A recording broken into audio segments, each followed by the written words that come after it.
Field stripping is an essential part of weapons maintenance. Through use and abuse from the bench rest to the mud pit, inevitably your weapon will become fouled and dirty.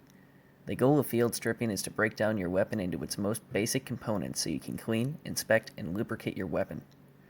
If you take care of your equipment will take care of you. If not, well, it won't. The first step is to unload your weapon and inspect the chamber, ensuring it's free of live ammunition.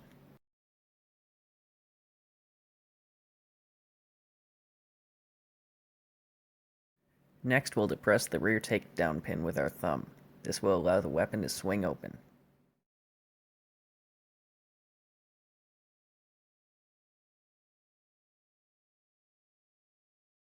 Next, retract the charging handle with your fingers.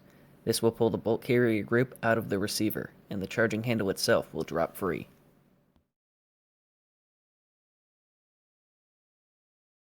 Now we must remove the buffer and buffer tube spring. To do this, depress the vertical pin restraining the buffer at the base of the tube.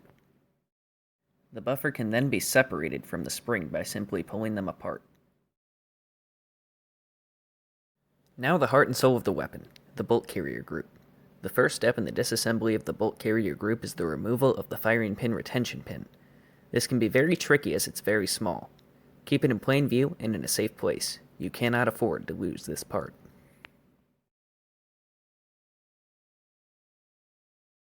Following the removal of the firing pin retention pin, the firing pin itself will either drop free or come loose with a small amount of persuasion. The next step is to remove the cam pin by pushing back on the bolt face, rotating the cam pin 90 degrees, and lifting it from the bolt carrier. Following the removal of the cam pin, the bolt can be pulled from the carrier without difficulty. At this point, you will inspect and clean each part before lubricating and reassembling the weapon.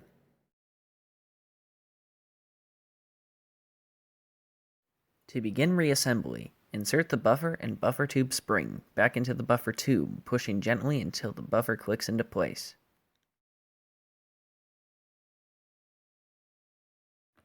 Next, replace the charging handle by inserting it into the upper receiver and dragging it across the top until it slides back into place. The charging handle should be able to reciprocate back and forth without difficulty. Reassemble the bolt carrier group first by placing the bolt back into the carrier with the extractor on the right side. Next, reinsert the cam pin, rotating it 90 degrees back to the way it was. You may find it helpful to turn the bolt back and forth as you reinsert the cam pin.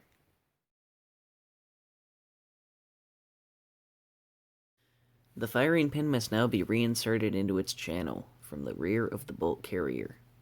Take care to push it forward all the way.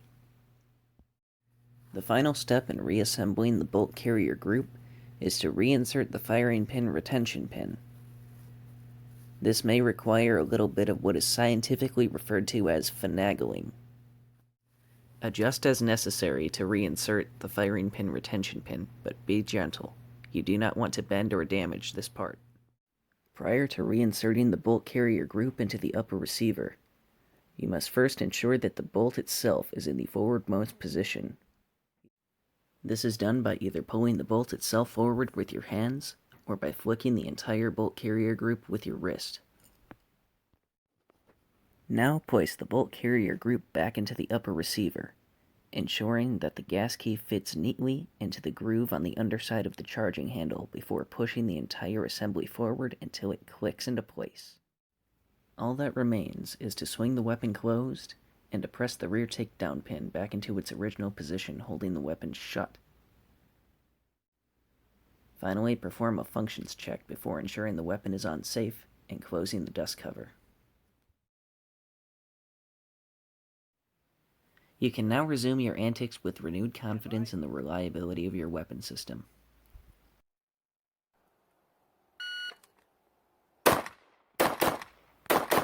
Thanks for watching, and remember, train to fight, fight to win. All right.